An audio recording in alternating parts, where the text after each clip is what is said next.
present, principal secretaries present, all local and national leaders present, senior government officials, chairs, CEOs present, captains of industry, distinguished guests, ladies and gentlemen. Your Excellency, sir, this event highlights Kilifi's vast investment potential in sectors such as tourism, agriculture, infrastructure, renewable energy, and manufacturing. We have delegates from all over the world, and they are here to explore transformative investment opportunities that are available in Kenya and specifically in Kilifi County. Your Excellency, with your permission, allow me to now call the chairperson, Kilifi County International Investment Conference, also the Kilifi County Deputy Governor, Ms. Flora Mbetsa, to give some welcoming remarks. I request that we welcome her with a warm hand clap as she now approaches the stage. Karibu sana.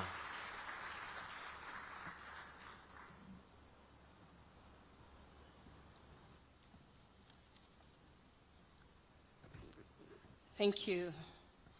Your Excellency, Dr. William Samoei Ruto, the President of the beautiful Republic of Kenya, Excellency CSs present, Excellency Governors present, wa Jumuiya za County za Pwani, all distinguished guests and the Kilifi family with the county members of Assembly and National, ladies and gentlemen. Good morning. It is a privilege to address you on this second day of the Kilifi County International Investment Conference. Today, we continue to build to the momentum of collaboration and innovation that defines this gathering. This journey has been made possible by a shared vision and the tireless commitment to many, including the incredible partners we see represented in this room.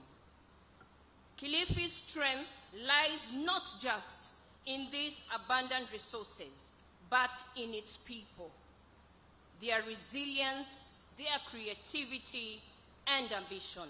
We are committed to fostering an environment where every investor finds opportunity, every entrepreneur finds support, and every citizen experiences the benefit of progress.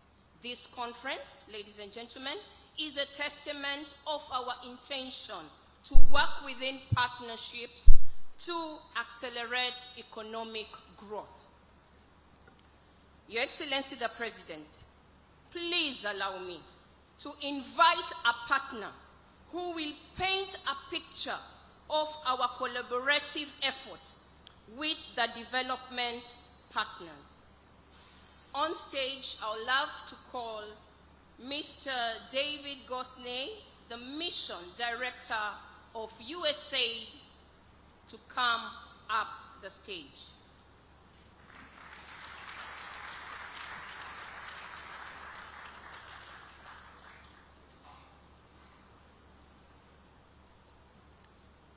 Well, thank you for that incredibly warm welcome.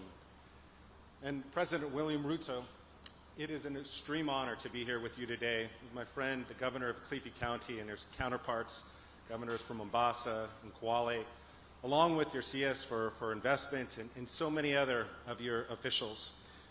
Because I think it underscores in part the partnership, a 60-year partnership between the American people and the Kenyan people that is truly deep. And I think it's a deep partnership for a couple of reasons. Most importantly, the shared values that we have. Obviously democracy, but it's also shared value in the very core belief that every individual in Kenya, every single one, deserves an opportunity to grow, to prosper, to have education, to have a job, and provide for their family. As you know, in America, we call that the American dream, but we know it's the Kenyan dream, and that's what we share with you as we go forward as well. And as you know, a core part of that, what does that mean? That means there has to be jobs, there has to be purpose and opportunities for youth here, and that's why so many of our efforts are focused on creating those jobs. And here along the coast, we know there's incredible opportunity for those jobs in tourism, in agriculture, in so many other areas. But our challenge is to capture that potential. That's why we partner directly with the firms in partnership with the county here in Kwale and across Kenya to create those jobs. And just in the 2 years since I've arrived here in Kenya, we've invested more than $777 million directly to firms here in Kenya, textile, agricultural apparels, and many others. But critically, the way we work is trying to use those resources to bring more investment here in Kwale and across the board. That's why that effort alone has generated 3 billion Kenyan shillings in investment just over the last couple of years, well over 12,000 jobs created, and that's done because we have the deep partnership with the county, the national government, and critically the private sector that resides here as well. But obviously, we have to make sure we're also investing in the growth of youth as well. On my way out here just yesterday, I was able to visit one of our young African leaders. This is a program where we identified leaders often coming from the most disadvantaged sectors here in Kenya, provide them leadership opportunity, and this individual was restoring the mangroves around Mombasa, but doing so in a way which would capture economic opportunity, tourism potential, and also recycling there as well. But today we're very pleased to launch our next effort in enabling youth to get the training and the jobs that they need, which is a 1 billion investment in the counties, including Kilifi and Mombasa, to provide training that's directly related to jobs that have been identified by your colleagues here in the private sector over the next several years. Though $1 billion, in addition to everything else, we know will play a core part of that partnership in allowing more and more Kenyans to realize that Kenyan dream. Thank you again for sharing today with us. Asante ni sana.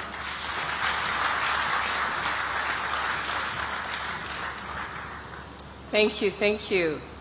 As an exemplar of our relationships with the investment community, please allow me to welcome Dr. James Moria of Centum Group to make a few remarks.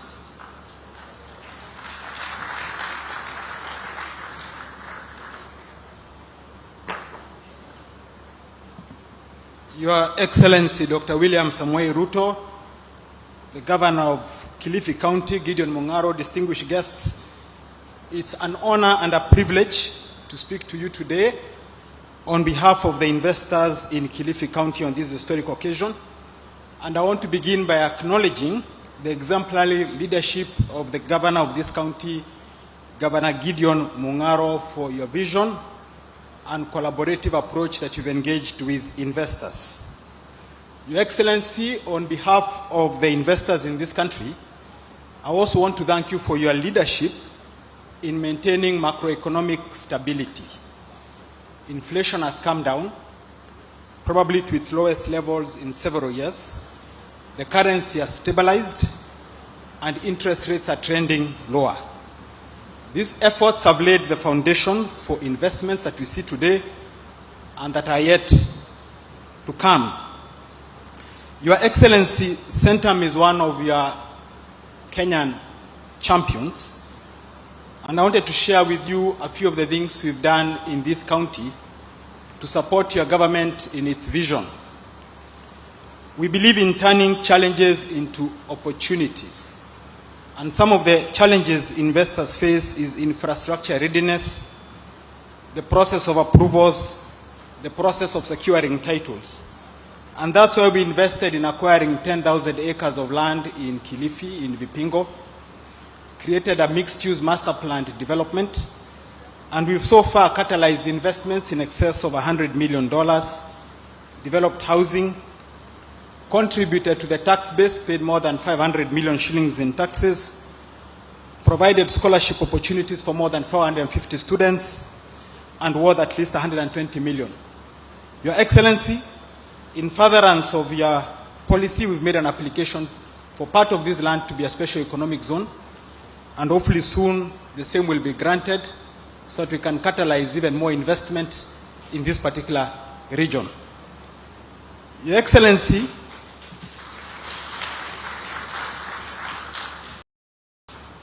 I know you travel a lot, and I've joined you on some of the trips, and I believe Kenya can be part of a global solution. So we have a message for you. When you visit these different parts of the world, please let them know that Kenya has the potential to be the clean factory for the rest of the world, that you have local investors, that we can be a leader in enforcing their decarbonization efforts, that we can help them comply with issues such as the carbon border adjustment mechanism. When you do meet President Trump, tell him you can address his immigration issues. Those immigrants can come and work here and be our taxpayers, and we'll create jobs for them. And that we can be exporters of goods and services to those countries. President, I also want to console you. You know, I sat with somebody the other day and they told me about our debt at $50 billion. Your Excellency, it's not a big debt. 50 billion is not too much. You know, Ireland in 2013 was in an IMF program. Today, last year they collected 35 billion in corporate taxes. With the SEZ program, if we can attract international companies here and have a stable regime, this will be a lender. It's just this is a temporary situation, and we look forward to supporting you in that particular endeavor. Your Excellency, and in conclusion, Kilifi can become to Kenya and Africa what Shenzhen became to China.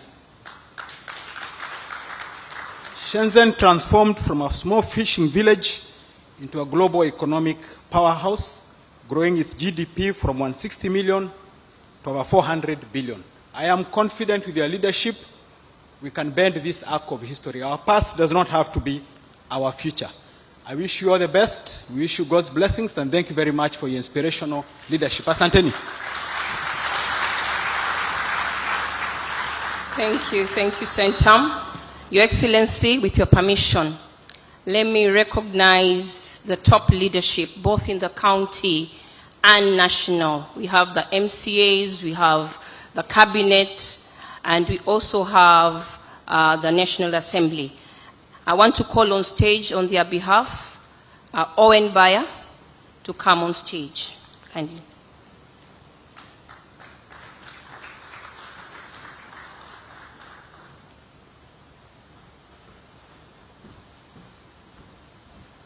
Thank you very much, Your Excellency and Excellency Governor, fellow leaders that are here, distinguished guests, ladies and gentlemen, good morning. It's my honor and a privilege to introduce the leadership of the county. Your Excellency, I would like to start with all the MCAs that are here from Kilifi County. If you are here, I would request you to be upstanding and wave at the President. MCAs that are here, kindly, let's clap for the applause, the MCAs. Thank you very much. Be seated. Secondly, Your Excellency, I would like to introduce members of Parliament that are here. I'll start with Malindi, our Malindi MP, Amina Mnyazi. Let's applause. Let's give her an applause. Then I want to introduce Ganze MP, Kenneth Charo Tungule, who is here with us. Kindly, let's give him an applause. I would like to introduce the MP for Kaloleni, Honorable Paul Katana, also known as PK. Let's give him an applause. Your Excellency, I want to introduce you to one gentleman called Kenga Mupe. Kenga Mupe is the MP for Abai. Honorable Your Excellency, I would like to introduce the MP for this area, the Honorable Ken Chonga, Kilifi South, who is here. Thank you very much. I would like now to introduce the top leadership, and I would like to start with the women representative, the Honorable Gertrude Mbeyu. Let's applause. And finally, Honorable President, allow me to introduce the longest serving of all of us, the Honorable Stewart Mazayo, the Senator for Kilifi. Thank you very much. Your Excellency, I just want to say one or two things. I want to welcome you to Kilifi and congratulate Governor Gideon Mungaro for this outstanding investment conference that we have here. Let's applaud the Governor for this great effort. Thank you. Your Excellency, it's very refreshing to see the Governor taking the next step in the ladder of empowering the people of Kilifi economically through this investment conference. Governor, you're doing a good job, and we wish you God's grace as you continue to transform Kilifi. With your leadership, I am sure you will transform this great county that has for many years been a county of potential. We would like to move from potential to real economic growth and ability to uplift Kilifi from the poverty that for many, many years people have talked about in this county. And you can only do that through investments such as we are witnessing now. We have seen the many exhibitors that are here, and with that dream, Governor, I am sure you will take Kilifi to the next level. Your Excellency, what Governor Mung'aro is doing is actually dovetailing to your Kenya Kwanza manifesto, a manifesto that we believe needs to take people from the bottom up. And I think that is the idea and that is the vision the governor has for this county.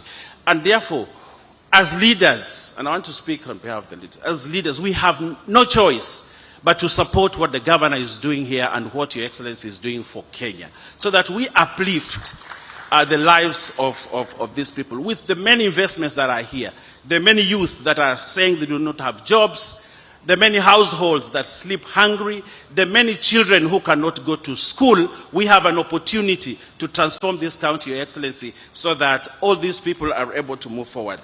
Your Excellency, I would like to say this finally. Kenya can only move from a middle-income country to a high-income country if only we are ready to disrupt the norm, to look at the norm and say this is not enough, to look at what we have and say we are not doing what we must be doing, and move this country to the next level. And we can only do that through good ideas and ability to implement what we think we must implement.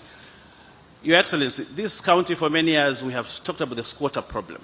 I know you have a plan to solve it. I know the governor has a plan to solve the squatter problems that we have here. And I am sure with the kind of transformation ideas that we have and what the governor has, we are able to change. Your Excellency, I want to say one thing. You know, my grandfather was a very wise person, and he used to say that if you want a lot of milk from a goat, you will not get it. You want a lot of meat from a goat, you won't get it. But if you replace the goat with a cow, you will get that. You will get more milk, you will get more meat. And I think this is what we are doing away with the goat and replacing it with a cow, so that we get enough for everybody. And I think with good investment, Your Excellency, we are able to transform this county, and I want to welcome the investors that are here. We want to give you confidence that this is a good destination for investment, this is a good place to be, this is a good space to do business, and we are ready to embrace you so that we can take Kilifi to the next level. Your Excellency, I thank you, and I thank you. Thank you, Owen Baya. In the House, we also have Joseph Dena and Mishimboko. Thank you so much. And in the county, you have chief officers. Kindly wave to the president and the CCs. And last but not least, because of this beautiful organization, the committee, which stood by me as chair, can you be standing, please, and wave to the president for putting up a nice investment conference. Thank you. Ladies and gentlemen, as we look forward to the day's discussion, I am honored to welcome a leader, a visionary leader whose dedication have been instrumental in driving Kilifi's transformation. His leadership inspires us to aim higher and achieve more and more as a county and as a community. Ladies and gentlemen, it is now my pleasure to invite His Excellency, the Governor of Kilifi County, who is also the chair of the Jumuiya za County za Pwani, Gideon Maitha Mung'aro, to address the distinguished gathering. Karibu, Your Excellency.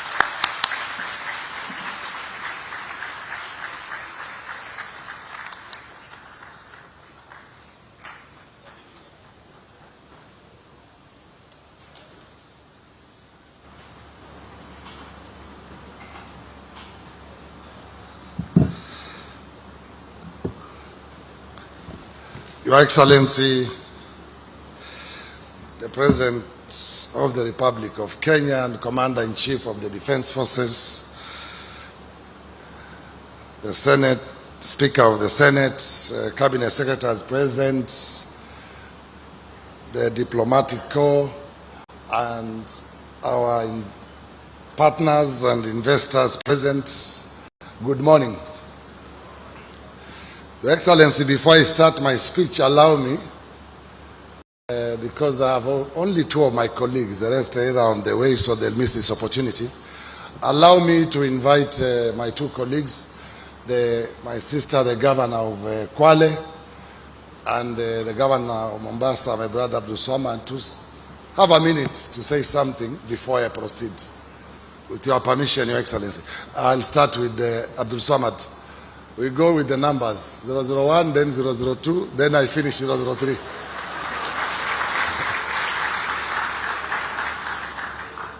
Karibu. Hamjambo.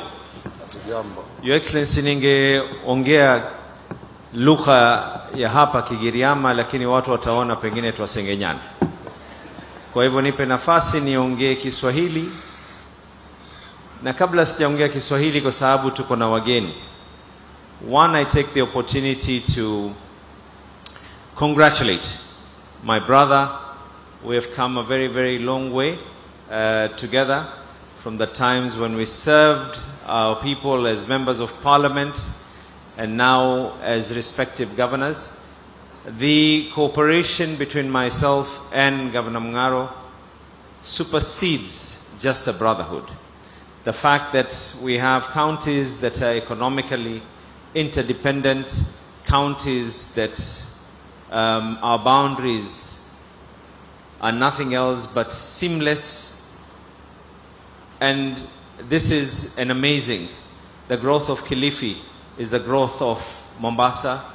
The growth of Kilifi is the growth of Kwale. The growth of Kilifi is the growth of Taita. The growth of Kilifi is the growth of Tana River and Lamu likewise. So mine is just to say a big congratulations. A lot that has been done, a lot that has been seen. Na pengine niongee kwa lugha ya Kiswahili. Kwa hii mpangilio ulioweza kufanywa leo haukuchukua wiki moja, haukuchukua wiki mbili, haukuchukua mwezi mmoja, haukuchukua miezi miwili.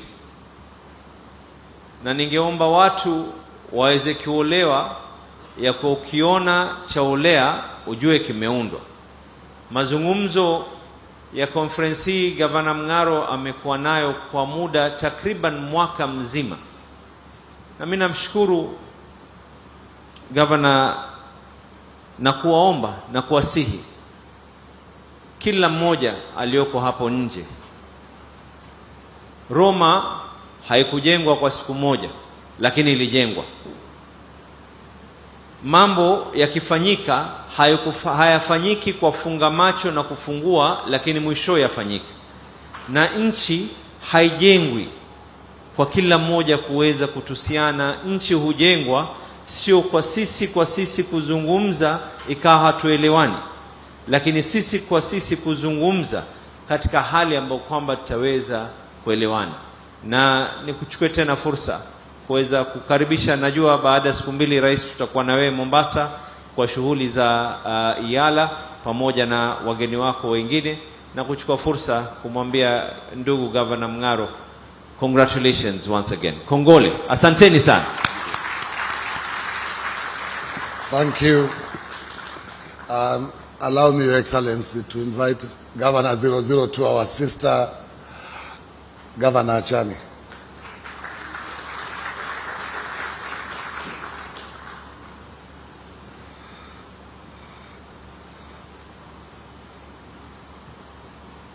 Thank you, Your Excellency, the President of the Republic of Kenya, Cabinet Secretaries present, fellow governors, led by our Chairman, Honorable Gideon Mungaro, members of the Parliament, senators, all delegates present, good morning. May I take this opportunity to commend my brother, Gideon Mungaro, for hosting us for today's investment conference. Congratulations, Governor, for the good work you are doing in Kilifi. And I know the investment conference in Kilifi, the fruits of this conference will trickle down to other counties, including Kwale County. Our investment opportunities are similar. Of course, matters tourism, blue economy, mining, and Your Excellency, thank you very much for profiling and marketing our counties. From the time you came to Kwale for Mashujaa celebrations till today, our hotels are fully booked. Thank you for creating a conducive environment for investment. And this shows that we need more investors to invest in hotel industry. Because as we are speaking, there are no rooms in Kwale. So we are calling upon investors, invest in Kilifi and make sure to invest in Kwale too. We have, His Excellency the President has created enabling environment in Kwale. He has opened Dongokundu. He's also expanding Diani Airport, Karibuni Kwale. Your Excellency Gideon Mungaro, pongezi sana. Mungu azidi kukuongoza na uendelee kuibeba Kilifi juu na pia kuongoza jumuiya ya kaunti vilivyo. Pongezi sana, my brother. Thank you, Governor 002, Governor Chani. Now it's Governor 003. I didn't make any mistake, Your Excellency. Started 001, 002, now 003. I want also to give apologies for my two colleagues, Governor Godana and Governor Taita. We had told them, Your Excellency, that will be here from 11. So I think they didn't get up early, but they're on their way here. So I'm sure you will be able to mingle with them a bit later. So, Your Excellency, distinguished guests, ladies and gentlemen, let me start by welcoming you for the second day of the Kilifi County International Investment Conference. It is a privilege to address this esteemed gathering of leaders and investors who share a passion for turning potential into prosperity. This conference, under the theme Accelerating Economic Growth Through Partnerships, symbolizes the transformative power of collaboration. Kilifi County stands at the forefront of this journey, offering vast opportunities across diverse sectors to those bold enough to invest in a future of shared success. Kilifi County's transformation into a regional investment hub is rooted in partnerships that have already begun to bear fruit. We are proud, Your Excellency, to showcase a series of milestones that underscore our commitment to fostering growth and creating an enabling environment for business. The One Voice Consortium, representing our diaspora community, has committed a 10 billion projects of housing for our diaspora community in Malindi, retirement and holiday homes, revolutionizing our real estate landscape. These successes, Your Excellency, are a testament to the partnerships we have cultivated between government, private entities, and international development partners. You will also, Your Excellency, witness strides we are making in cementing our position as leaders in blue economy as a catalyst of economic growth through an MOU with Kenya shipyards here today. We are exploring the construction of water boats for fishing and tourist transportation along the coastal belt. Our intention to work with other government agencies, development partners, and investment community is unparalleled. Kilifi's story is far from over. Today, I am excited to unveil bold initiatives that will further position Kilifi as a leading destination for global investment. An international convention center. We are planning to develop a world-class convention center, Your Excellency, an exhibition facility that will establish Kilifi as a hub for business tourism, a step that was further advanced by an MOU we signed this week with the Kenyatta International Convention Center, Your Excellency. This will attract international conferences, trade expos, and summits, driving demand for services across hospitality, retail, and transport sectors, and creating jobs for thousands of locals. Facilities for medical tourism. We are planning the construction of a cutting-edge healthcare facilities, including a level 6 teaching and referral hospital, to make Kilifi a destination of choice for medical tourism. This initiative will offer advanced medical services, attract patients regionally and internationally, and foster the growth of auxiliary sectors such as wellness, tourism, hospitality, and logistics. The 3,000-acre special economic zone at Kayafungo in Kaloleni, Your Excellency. This industrial hub will attract manufacturers and investors, creating thousands of jobs and transforming Kilifi into a center for industrial innovation and export-driven growth. Your Excellency, the song we have heard always, and I will not stop to repeat, Malindi Airport expansion, Your Excellency. By expanding Malindi Airport, or developing a new international airport, we aim to position Kilifi as a global gateway for trade and tourism, unlocking new markets and opportunities. These transformative projects will elevate Kilifi's status on the global investment map while delivering tangible benefits to our people. Your Excellency, key sectors such as agriculture, blue economy, renewable energy, ICT, manufacturing, real estate, and tourism remain central to our growth strategy.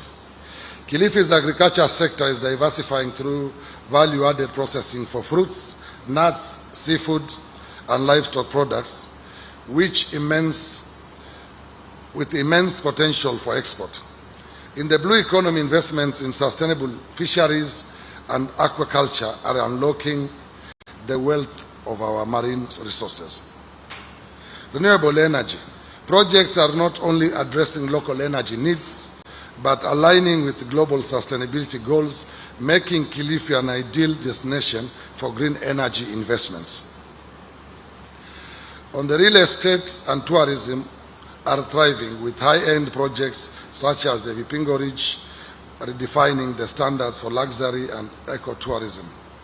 We are also actively empowering our youthful population by creating opportunities in the digital economy and fostering entrepreneurship through skills development and innovation.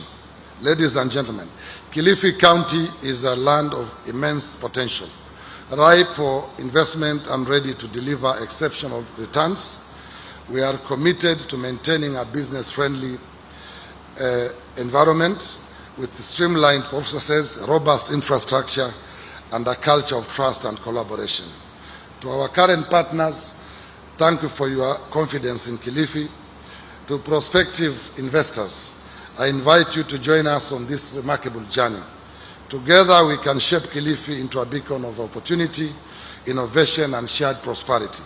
Before I invite the Cabinet Secretary, Your Excellency, to make his remarks, and then invite you, you will be pleased to know that in the course of the preparation of this conference, Your Excellency, we have signed a number of agreements and MOUs with various partners. Today, you will witness signing of 3 more and the launch of the employment pathways for youth by USAID, an $8 million project targeting over 16,000 youth with market-relevant instructions, Kilifi being one of the beneficiaries, as well as Kilifi County Development Corporation, which will be launched in this conference. Your Excellency, I think I don't want to stand here and get all the credit without recognizing the team who worked with me tirelessly, headed by my deputy Flora and the private sector team we put together to make this conference a success. So I want my deputy and the team both from the county and the private sector, to stand and we give them an applause. Asanteni sana for helping me to put this together, and also thank my wife for the long nights I was not at home. Asante sana with the family. She's also here to witness that I was not seeing another. Thank you very much, and let me take this. Thank you. Let me take this opportunity to do what is remaining to be done. Thank you very much, Your Excellency, for accepting to come and grace this occasion. Another round of applause for Governor. And of course, some wisdom there to thank his wife, otherwise you'd have nowhere to go tonight.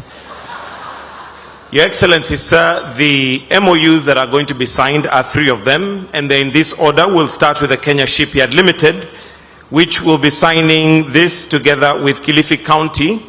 And Kenya Shipyard Limited is supporting Kilifi County's blue economy agenda with maritime infrastructure. So if we can have the representative from Kenya Shipyard Limited to also progress and have the signing of this particular MOU. On standby, if we can also have Zonken Group, those who are going to be signing for Zonken Group, to kindly just stand on the right of the podium, because they'll be next after this signing. So this particular signing, Your Excellency, is the Kenya Shipyard Limited with Kilifi County, and the Kenya Shipyard Limited is supporting Kilifi County with maritime infrastructure.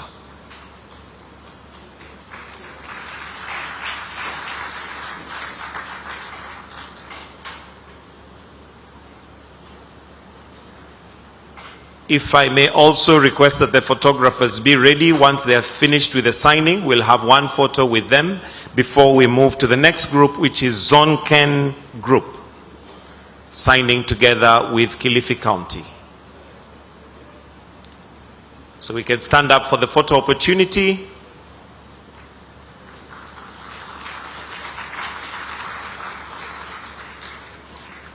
Thank you. So we may now have the next, which is Zonken Group.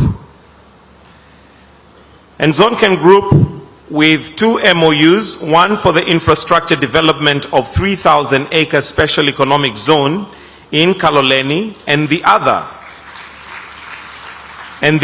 is for solar energy for the Baricho water plant. The African Digital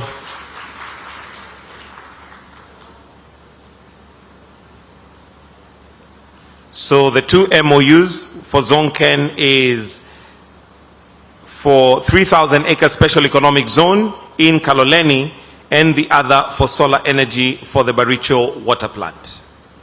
If we can also have on standby African Digital Media Institute to kindly come to the side of the stage. The 3rd MOU is going to be between African Digital Media Institute and Kilifi County. So representatives of African Digital Media Institute, if you can kindly progress to the stage. After the photo is taken, you may take your seat for the signing. That's after the 2 MOUs by Zonken.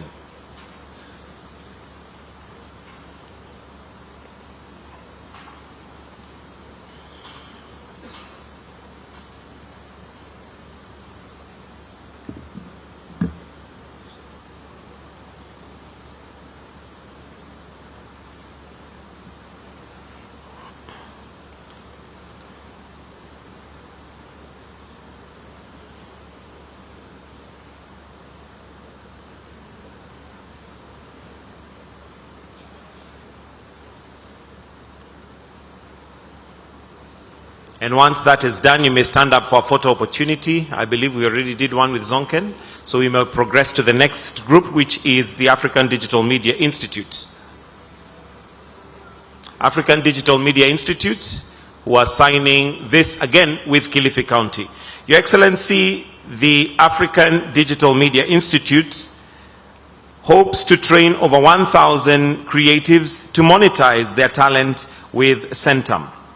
The MOU is a partnership between Kilifi County with the Africa Digital Institute and Centum, supported by Google, and working with the Digital Opportunity Trust and shortlist. They are training over 10,000 creatives in all Kenyan counties to monetize their talent, with 500 youth in Kilifi already trained on the pipeline. We will see a digital upskilling with the county government officials with TVET teachers in 2025. Another round of applause for the MOUs. The fourth item, Your Excellency, is also an approved land this has already been signed by the Cabinet Secretary Salim Vuria, and it is approval of land belonging to Vipingo located in Kilifi County as a special economic zone.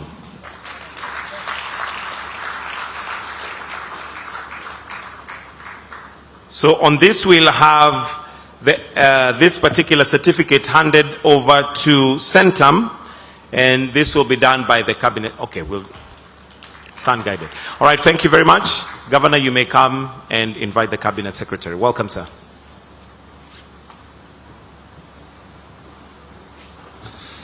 Thank you, Your Excellency, for allowing us to do that.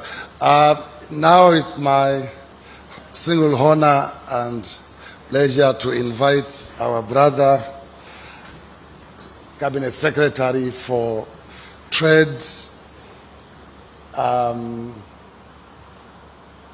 and Investment, former Governor of Kwale, Governor Waziri Mvuria, to say a few words to us and invite you to address us, Your Excellency. Thank you very much.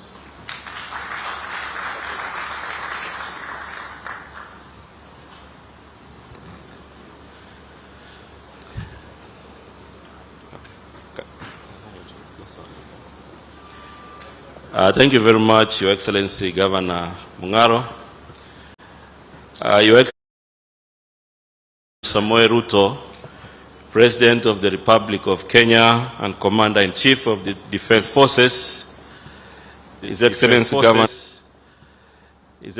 Governor Gideon Mungaro, also Governor from Mombasa, Abdul Swamad, the Governor of Kwale, Honorable Fatuma Achani, my colleague CS Hassan Ali Joho, the CS Mining, Blue Economy and Maritime Affairs, the PSS here present, high-level officials from both the county and the national government, our investors and stakeholders.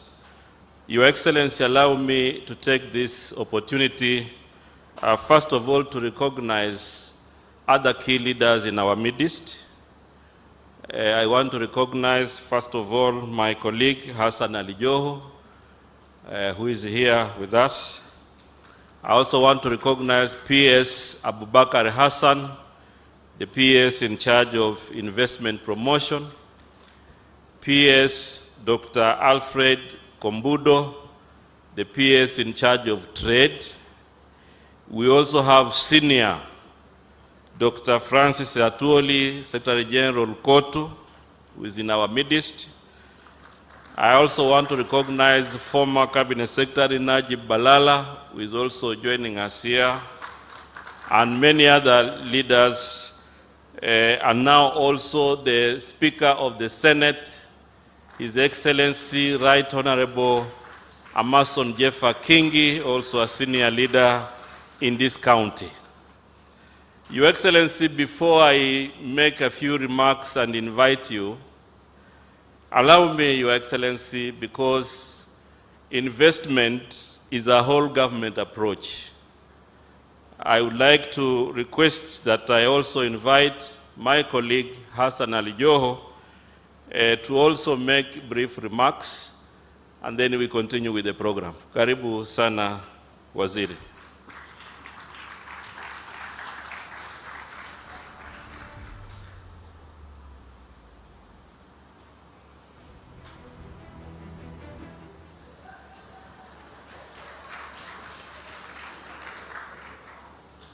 Your Excellency, the President of the Republic of Kenya,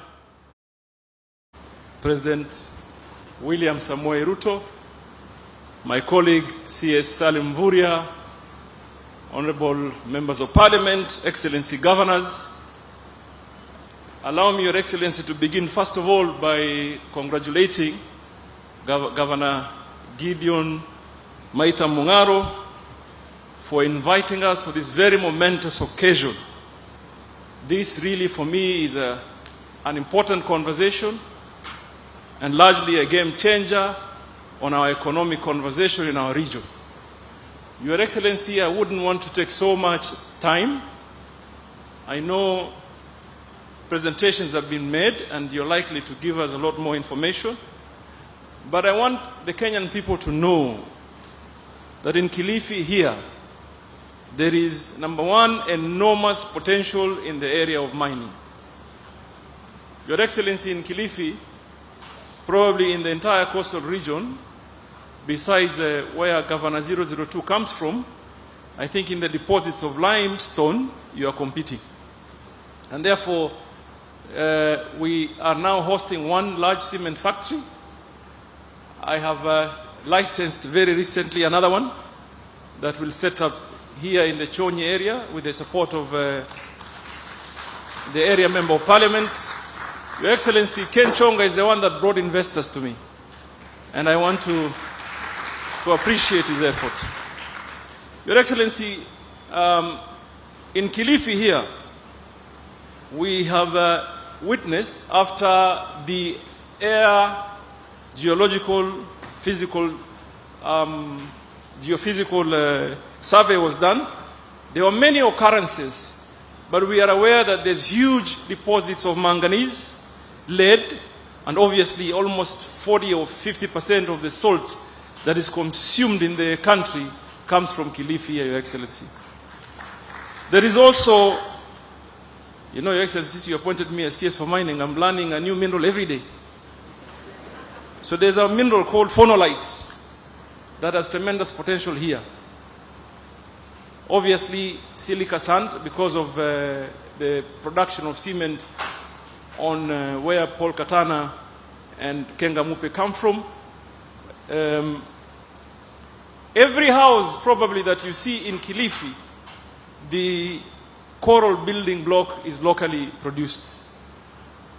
And I believe strongly that is as a program that supports your housing program, Your Excellency.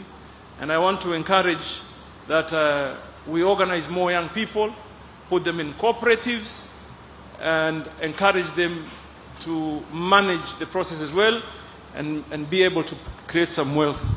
Your Excellency, that what surprised me is that all along I've been thinking, because Base Titanium opted to settle in Kwale, that Kwale may have had a huge deposit of titanium. Obviously, over the period they've proved that they extracted quite a bit, but I want to report that the occurrences on titanium on the belt of Kilifi are as big or even bigger than what has been extracted in Kwale. Your Excellency, in our EEZ for fishing, which has a potential of about 300 billion that is untapped, Kilifi hosts a fair share of that potential. And I feel encouraged, Your Excellency, that Governor has signed an MOU with the Kenya Shipyard to be able to support our fisherfolk, particularly artisanal fishermen and women, to be able to be more productive. Your government, Your Excellency, has invested heavily in supporting some programs, such as building fishing ports here in Kilifi, in Malindi. Your Excellency, you negotiated on our behalf as the Kenyan people for a much larger investment that you probably announced it yourself at some point. That is, we have unlocked, and hopefully soon we will be able to get consultants design and be able to realize that potential. Your Excellency, I feel very encouraged with one memorandum of understanding the governor has signed with digital opportunity trusts, so that we can monetize our content creation. The country must be built by hard work. It must be built by commitment. And therefore, for us to realize the potential we have, Number one, government can create its support infrastructure or infrastructural support. But oftenly, what changes the game is private equity when it is injected in our economy. Because our young people need jobs. We need to be able to create wealth. We need to be able to uplift the standards of the lives of the people.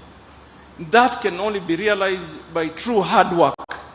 And therefore, I feel encouraged that we must have this meaningful conversation on how we can turn around our economy. Your Excellency, Abdul Samad thought he's the only one who could speak Swahili. And he seized the moment. Katoa methali moja tu. Ya kusema, ulisema nini vile? Ukiona, sasa yeye amesema ukiona vaolea. Nataka nimwambie hiyo sio Kiswahili. Kiswahili ukiona vaelea. Si ndio hivyo? Vimeundwa. So nataka niwaambie tu ndugu zangu, kazi ya kujenga nchi si kazi rahisi. Na those that are in government, including the president, akijenga, don't ever assume for 1 minute that because I'm a minister, what I do in my workspace, I am doing it for myself. We're doing for the current and the future population.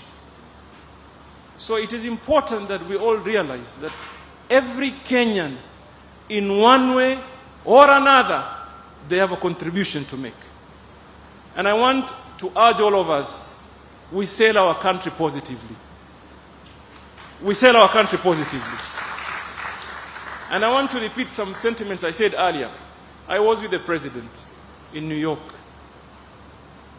And in one of the meetings when I was trying to sell the blue economy space. 90% of the questions that were being asked are informed from some space in social media. Like we could not really answer. And we are only asking that let us be responsible. It is our country. We cannot have another Kenya. 1 year wasted is far too long for the future generation. So nataka too, because there's a lot of private sector voices that I would term credible in this conversation, tafadhali, inform the rest of the world that Kenya is ripe for investment. Kenya is ready for investment. We have systems that work. Kenya is a liberalized economy. There's a lot of space to be able to secure yourself and do business. Mheshimiwa Rais, Mr. kuendelea zaidi hapa niseme karibu sana huku Vipingo.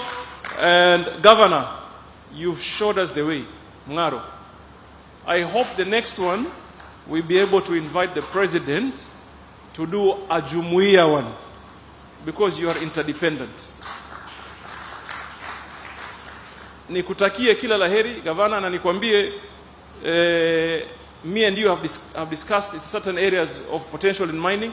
Your Excellency, we have progressed 3 companies from prospecting to mining here in Kilifi.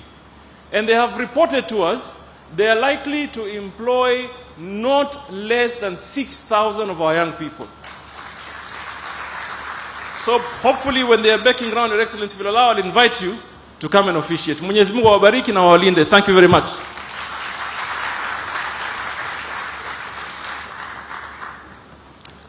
Thank you very much, Waziri. Allow me, Your Excellency, to also invite Right Honorable Speaker, Honorable Amason Kingi, to also share his remarks, being a senior leader also in Kilifi County. Karibu sana, Mheshimiwa Speaker.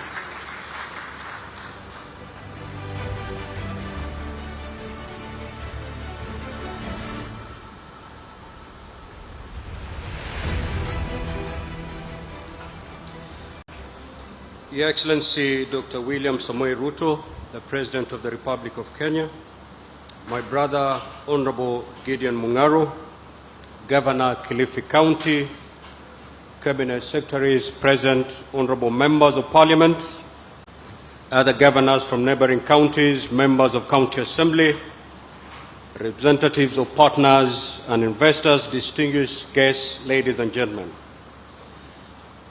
Today marks yet another milestone in Kilifi County's transformative journey, a journey fueled by bold vision, and the bearer being the Governor of Kilifi, who has an unwavering determination and a meaningful partnership.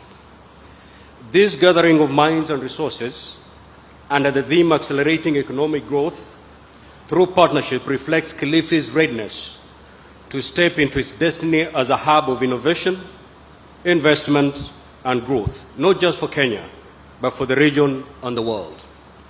Allow me to commend my brother and Governor, the Honorable Gideon Mungaro, for his leadership and vision in convening this conference. My brother, your efforts are building on a foundation laid over the years and positioning Kilifi as a beacon of great opportunities. Kilifi is not just a place on the map.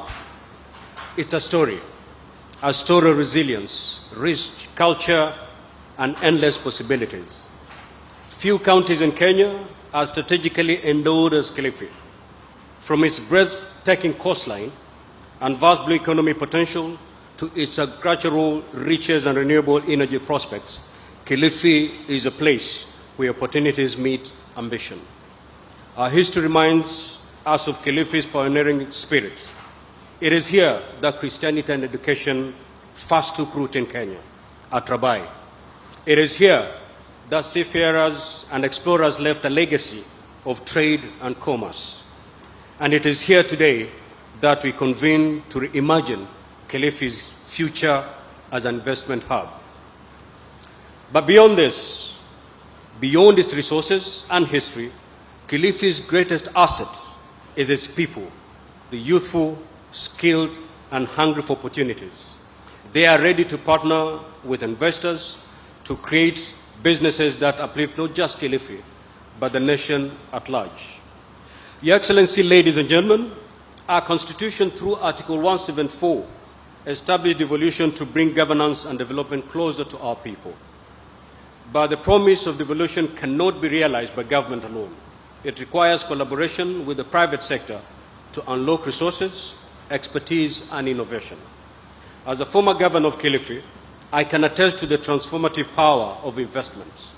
The first international investment conference held here in 2016 attracted impressive investments. Today, Governor Mungaro's leadership is taking Kilifi to even greater heights. This conference offers a platform. This conference offers a platform for investors to explore new frontiers in renewable energy, agriculture, manufacturing, tourism, and the blue economy. These investments are not just about profits. They are about transforming lives, building infrastructure, and creating sustainable solutions to the challenge of today and tomorrow. To our esteemed investors, let me say this. Kilifi is open for business, and so is Kenya. The Senate, which I'm privileged to lead, is committed to creating an enabling environment for investment. Through legislative oversight, resource allocation, and policy frameworks, we are ensuring that counties like Kilifi have what they need to attract and sustain investment. For instance, just yesterday, His Excellency the President assented to 3 pieces of legislation, one of them being the Division of Revenue Amendment Act 2024, that opens door for disbursements of 387 billion on equitable share of revenue to counties for the financial year 2024-2025, and signaling our commitment to ensuring counties are adequately funded. The others are the National Rating Act 2024 and the Water Amendment Act 2024 are similarly timely, as all have a direct bearing on the service provision in counties. Your Excellency, ladies and gentlemen, as we chart Kilifi's investment future, we must also recognize the challenges that lie ahead. Chief among them, climate change. Kilifi's key sectors, that is tourism, agriculture, and blue economy, are deeply climate sensitive. The conservation of mangroves marine biodiversity, and promotion of renewable energy are not just priorities, they are necessities in this county. As investors, you have the opportunity to align your ventures with sustainable practices that benefit both your businesses and the planet. Imagine Kilifi as a leader in clean energy, a champion of climate action, and a hub of green investment. That future is not far off. It starts here today with all of us. Your Excellency, ladies and gentlemen, this is our moment. Kilifi has rolled out the red carpet. The governor has rolled out the red carpet for you to explore, engage, and invest. Let us seize this opportunity to build partnerships and accelerate economic growth, create jobs, and uplift communities. Let us make Kilifi a shining example of what is possible when vision meets action and when investments are driven by purpose. I call upon Kilifi's leadership to demonstrate its commitment to addressing bottlenecks and creating a seamless experience for investors and align its policies to global best practices. I also urge you to use every opportunity to nurture partnerships between government and investors, between communities and businesses, and between vision and action. As Speaker of the Senate, I assure you of our unwavering support. Governor, you have our unqualified support as a Senate. The Senate stands as a partner, an ally, and an advocate for investments and transform lives and drive Kenya's progress going forward. In closing, I invite you to dream big with Kilifi. Explore the possibilities, connect with the people, and be part of the story of transformation that we are writing today. And just like it has been put as a practice, you must end with Swahili. Mimi nataka niseme hivi nikimalizia. Wahenga wanasema ukitaka kuitwa babu, lazima ukubali msichana wako aolewe.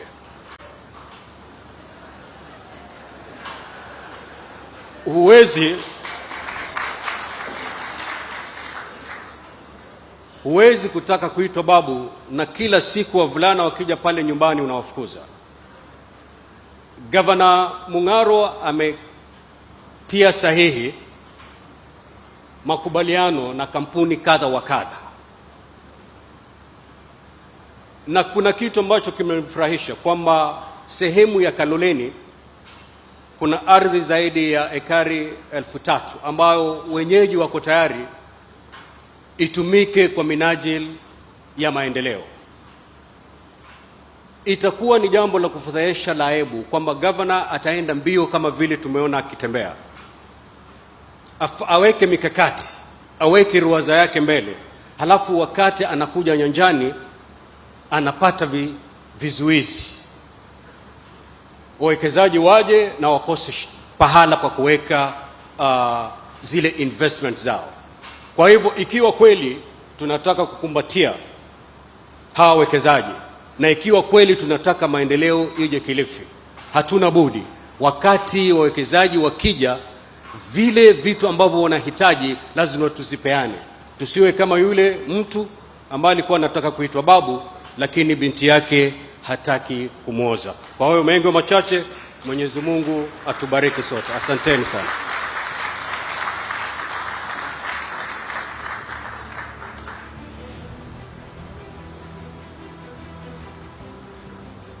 Thank you very much, Mheshimiwa Speaker. Your Excellency, before I invite you to make your remarks, Your Excellency, allow me just to take a swipe and also summarize a few things that relate to investment, trade, and industry. Your Excellency, first of all, I would like to congratulate Governor Gideon Mung'aro and the entire leadership of Kilifi County Government for this occasion. This is an occasion where Kilifi County Government is getting a new profile. A profile that is going to illuminate the opportunities available, but also a profile where they will be capturing the opportunities that can be invested here in Kilifi. I'm aware, Your Excellency, that the entire region here in Coast, there has been a lot of enabling environment through your government that enables investment to happen. First of all, this is an area with very good port infrastructure all the way from Lamu to Kwale. It is also an area that you have invested heavily, Your Excellency, on issues of airports and also roads. And as your Minister for Investment, Your Excellency, I want to confirm that that enabling environment is very crucial for the investment that we hope to have as a country. Your Excellency, you have properly aligned your national manifesto and also the national plan in our MTP4, which is very crucial to make sure that we are very clear on what we want to achieve as government. And part of what is happening today, Your Excellency, is a critical feature of our bottom-up economic transformation agenda. And we have always looked up to the counties to be very inspiring to investments. And today here is a critical testament that county governments are now moving just from being units, but the real destination where investments needs to happen. Your Excellency, as a ministry, want to commit to you that we will support the county governments to ensure that whatever investments are in store, we will be able to work with them so that these investments come to fruition. And one of the areas that we are doing, Your Excellency, is to ensure that county governments have a uniform licensing system, which has been a big challenge for investors, and we will work with them to streamline that area.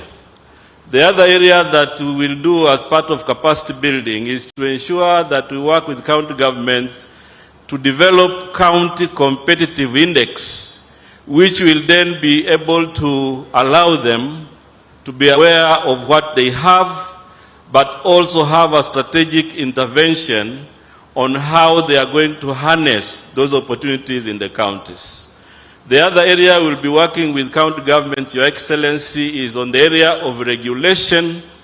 And we also want to bring regulations that are going to create an enabling environment for county governments to be the real champions of investments in our country. Your Excellency, I'm aware that there are also a number of initiatives. Part of it, you have mapped the entire country, Your Excellency, where we have special economic zones and also export processing zones. And Your Excellency, I'm also happy to say that there are 3 county governments that have already been licensed as special economic zone.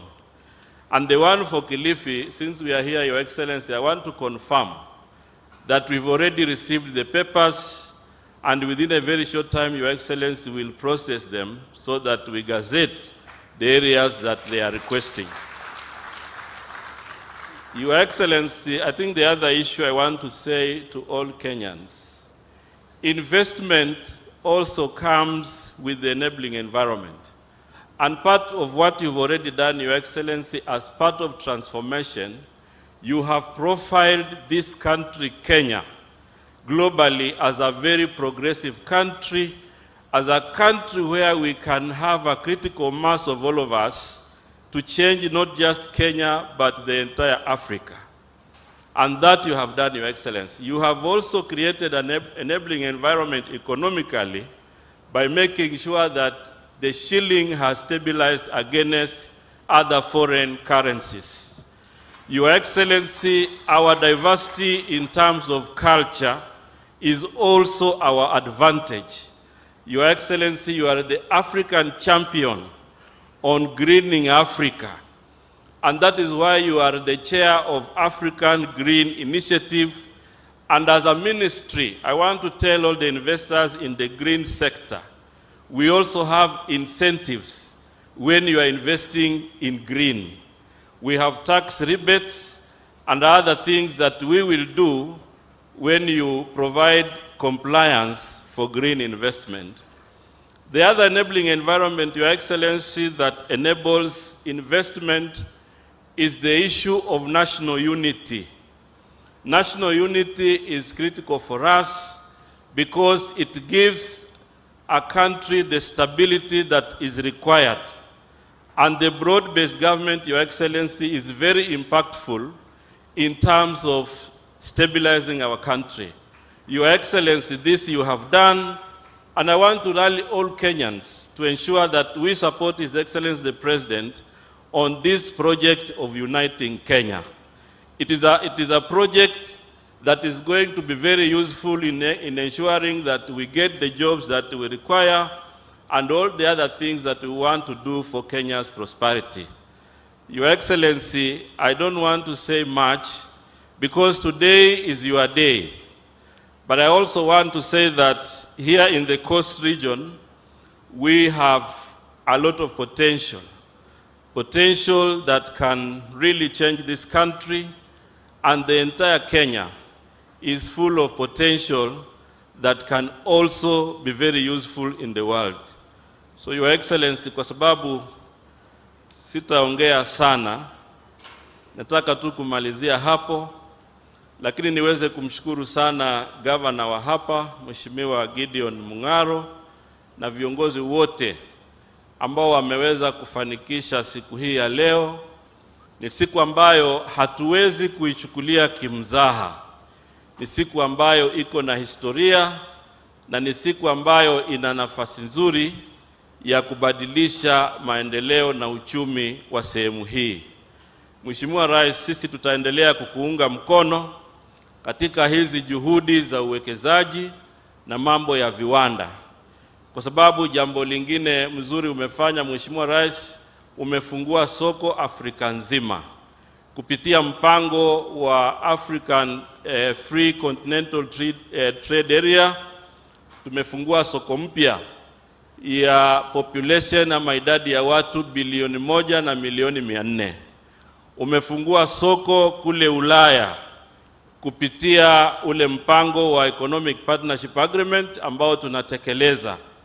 Kwa hivyo ni muhimu sasa sisi wa Kenya tunapopata wawekezaji tuhakikishe tunakuwa na uzalendo, kwanza wa kuipenda nchi yetu, kwanza wa kupenda bidhaa zetu ili ziweze kukubalika katika nchi ya ng'ambo.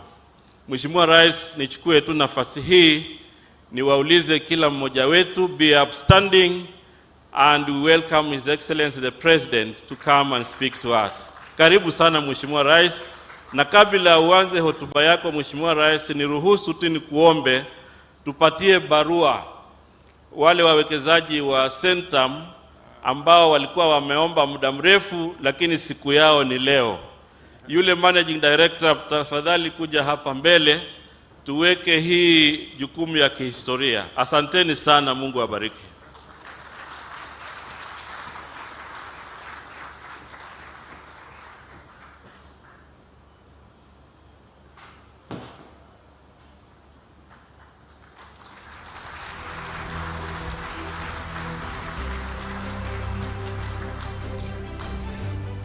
Asanteni sana. Tafadhali tunaweza keti chini. Thank you very much. Honorable members, our private sector captains of industry, our most valued participants today, the investing community, and friends. Today marks a very important day in Kilifi County. Na nimekuja hapa makusudi, sio kwa sababu nimekosa mahali pa kuenda ama kazi ya kufanya. Nimekuja hapa kwa mpango makusudi, ili niungane na watu wa Kilifi na viongozi wa Kilifi katika sherehe hii ya muhimu ya investment conference ambayo itapatia wawekezaji kutoka sehemu zote za taifa letu la Kenya, bara la Afrika, duniani kote nafasi ya kuegeza katika kaunti hii ya Kilifi, wakati wanatafuta nafasi pia ya kuegeza katika taifa letu la Kenya. Nichukue nafasi hii nimpongeze gavana wetu Gideon Mung'aro kwa maono, mpango na vile vile viongozi wa kaunti hii kwa kuungana naye ili tuweze kuweka Kilifi mahali ambapo watu wataelewa ya kwamba pale Kilifi kuna nafasi ya uwekezaji, kuna nafasi ya biashara, kuna nafasi ya kupanua uchumi, ajira ipatikane, tuweze kuzalisha uchumi wenu, tuondoe umaskini, ndio Kenya iweze kupiga hatua ya kwenda mbele. There cannot be a progressive Kenya without our thriving counties.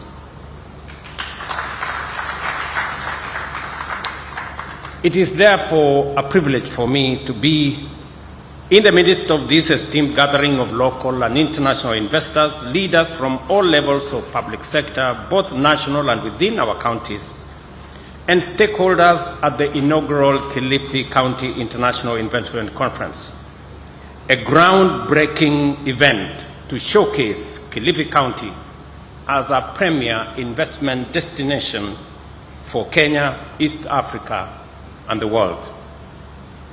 The time has come to show that beyond its renowned, vibrant culture, sandy beaches, and hospitable people, Kilifi is also a competitive destination for transformative investments.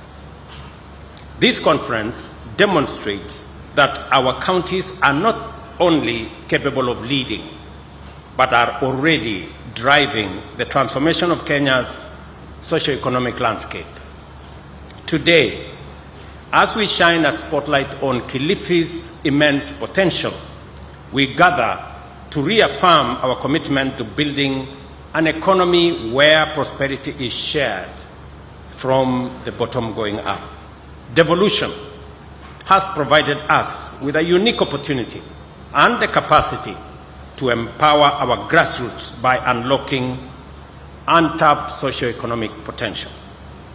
Kilifi County exemplifies this promise, making bold strides to establish itself as an investment, industrial, and commercial hub, while highlighting its significant contribution to our nation's reputation as a land of opportunity, shared prosperity, and limitless possibilities.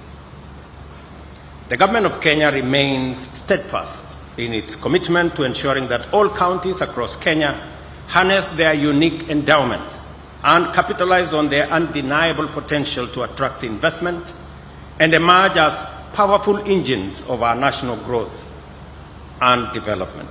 Each of the 5 strategic pillars of the bottom-up economic transformation agenda is dedicated to implementing clear plans that translate this vision into reality, ensuring that no one is left behind on our journey towards prosperity and socio-economic transformation. Nowhere is this impact more evident than here in Kilifi, in particular, and the coastal region in general. Through modernized infrastructure, thriving export processing zones, and special economic zones, we are demonstrating the power of devolution to deliver real, tangible, and transformative outcomes. These efforts not only enhance the dignity of our people, but also create meaningful jobs, put money in their pockets, and secure their health. For instance, our efforts to modernize port infrastructure are bearing fruit.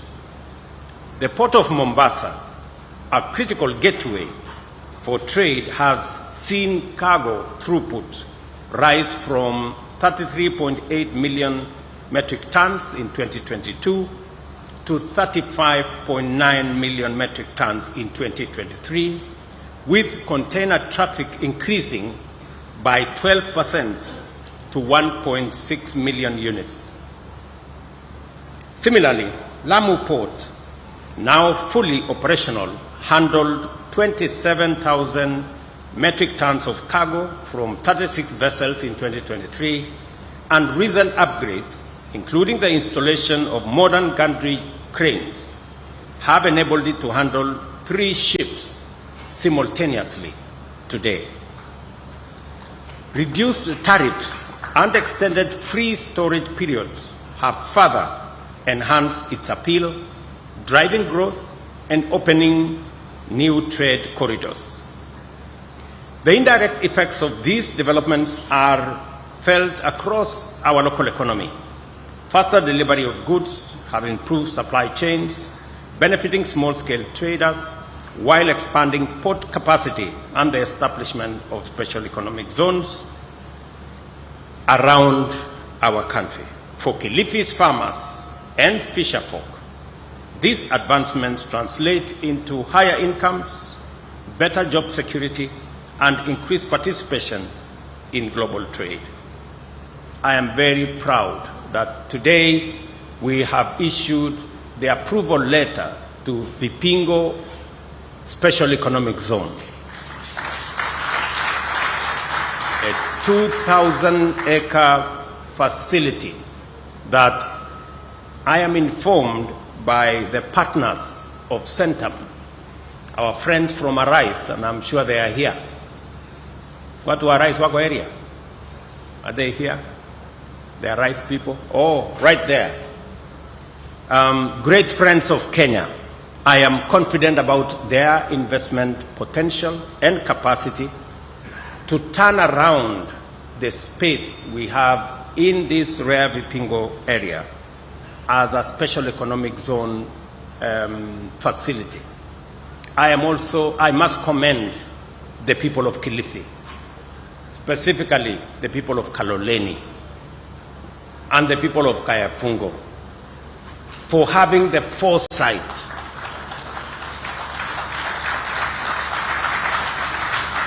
to know that instead of subdividing the 3,000 acres into little plots that would have not as much meaning, they have decided to consolidate that 3,000 acres into a special economic zone that will see greater investment in Kaloleni and in Kilifi County. And I agree with the Governor, our Speaker. For those of you who don't understand Kiswahili, let me paraphrase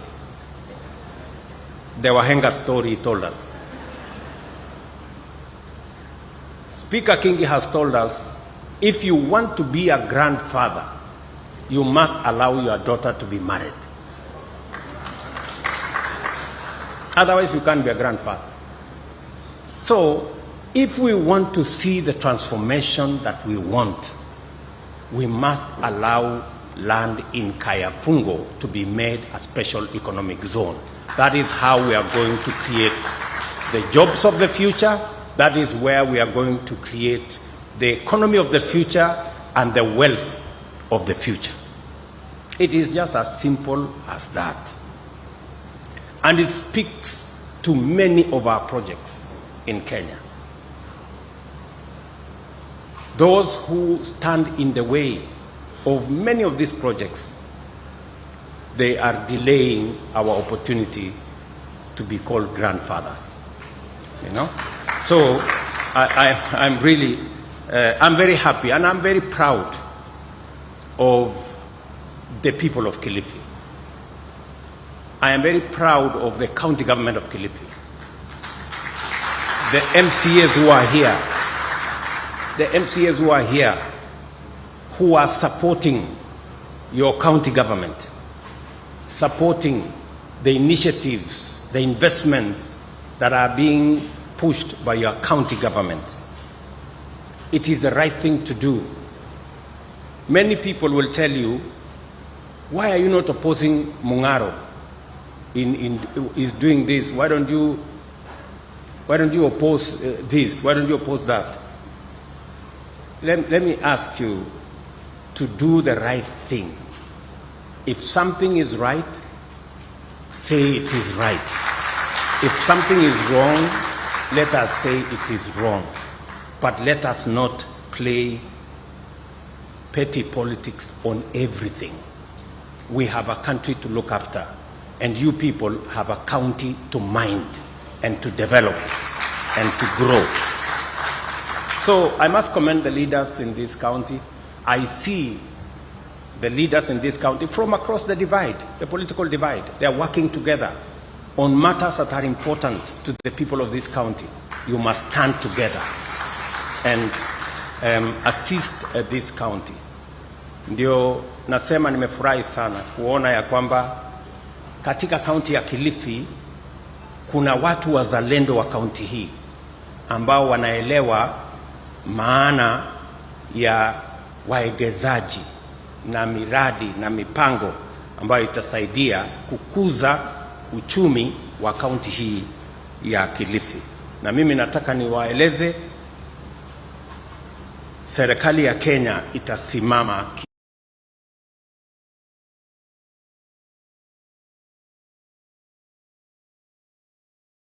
Nimekosa mahali pa kwenda. Nimekuja hapa makusudi because I have a duty to encourage. When people are doing the right thing, we must encourage them to do even better. So, muzidi na kufanya bidii hiyo. The indirect effects of these developments are felt across the economy, as I have said.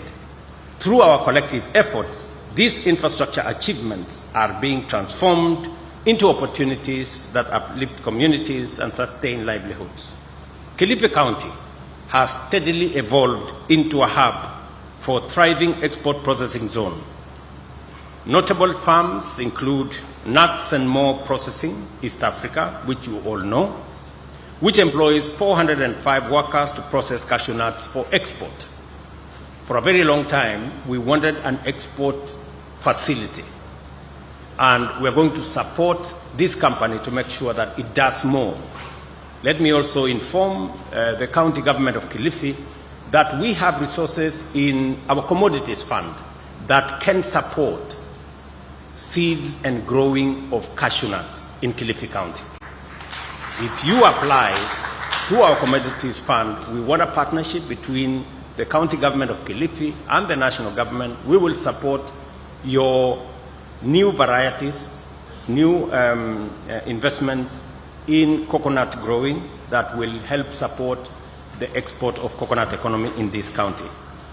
We also have Kenya Tropical Sea Life EPZ right here in Kilifi that exports ornamental and exotic marine fish to many parts of the world, including in Dubai. Right from Kilifi County here.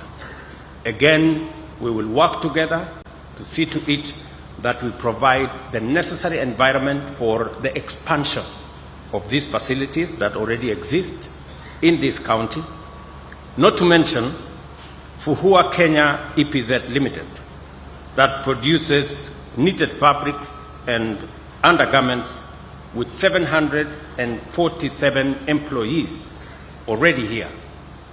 And I am informed of their next phase of investment that will extend the number of employed staff to about 3,000 employees.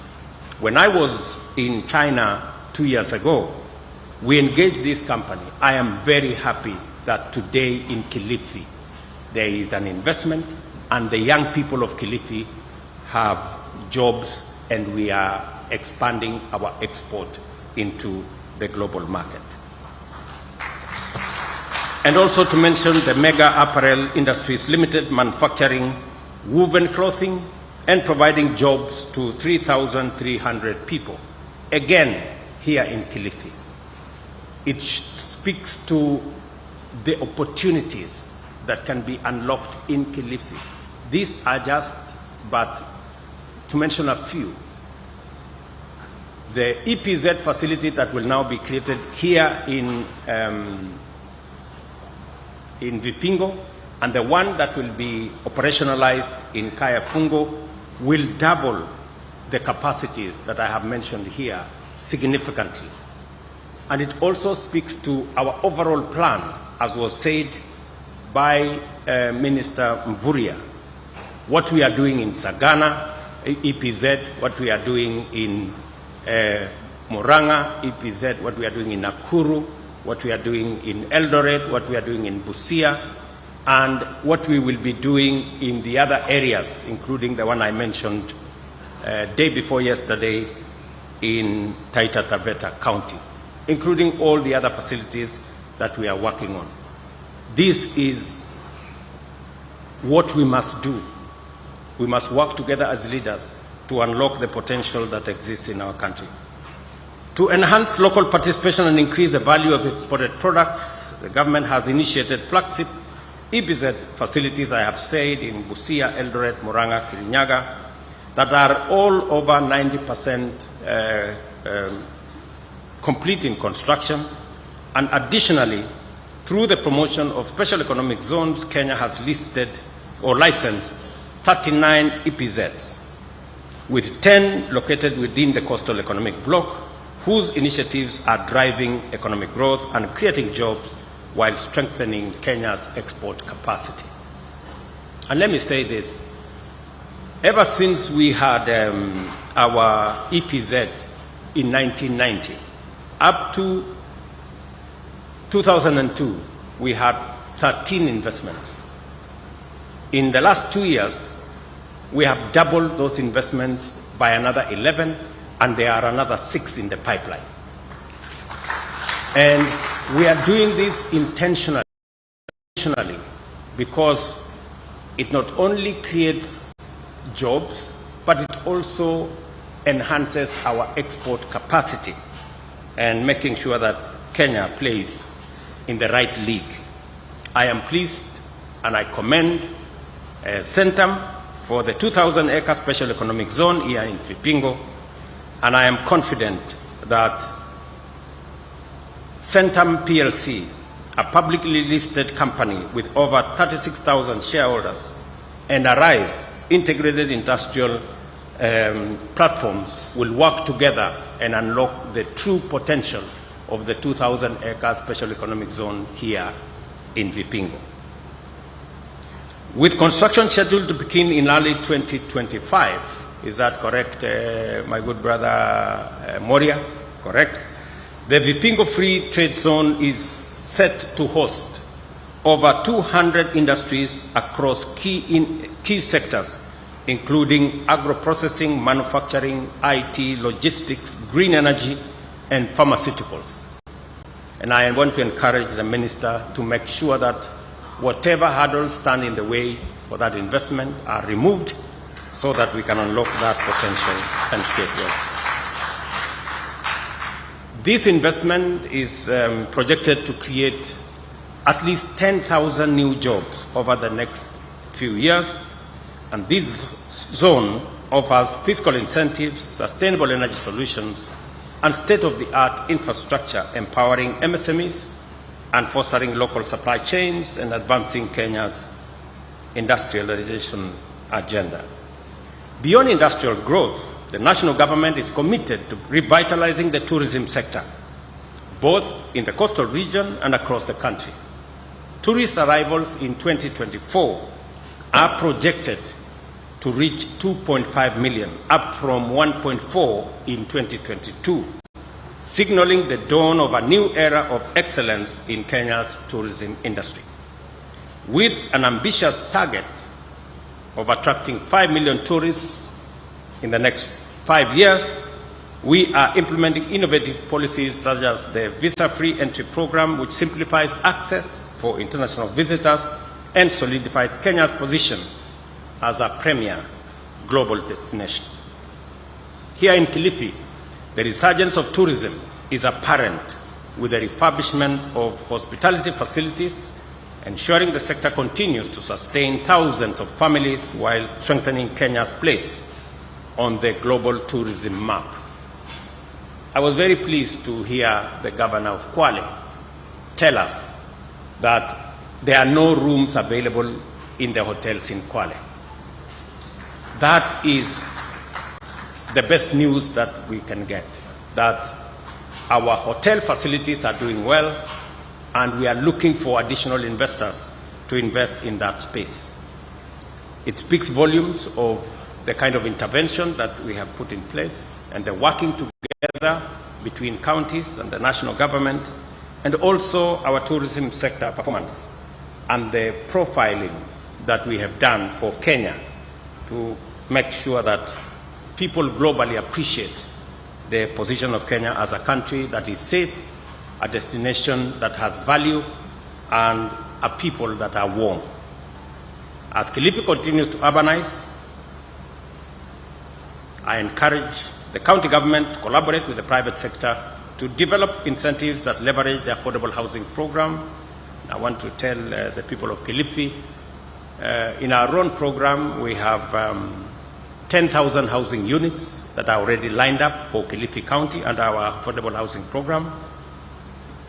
And also, you can unlock more working with the private sector. We think also there is great opportunity to safeguard agriculture and food security from adverse effects of uncontrolled land fragmentation, but also establish a framework for integrated land use planning and sustainable development. Affordable housing is more than just brick and mortar. It is a commitment to restore dignity to families by ensuring that every Kenyan has access to safe, decent, and secure shelter. It is also a powerful driver of economic activity, having generated already 164,000 new jobs over the past year. These opportunities span construction, manufacturing, and service industries, empowering local artisans, builders, suppliers, while fostering the growth of small and medium enterprises. In the digital economy, we are expanding last-mile fiber optic connectivity by leveraging Kenya Power's extensive transmission network to reach remote, unserved, or underserved areas. This digital transformation is unlocking opportunities for young IT workers, digital creators, and entrepreneurs, enabling them to thrive locally while connecting to global markets. And I was very happy, Gideon, when I saw you sign an MOU with digital media that will assist more young people get into the creative space. That is a very positive development.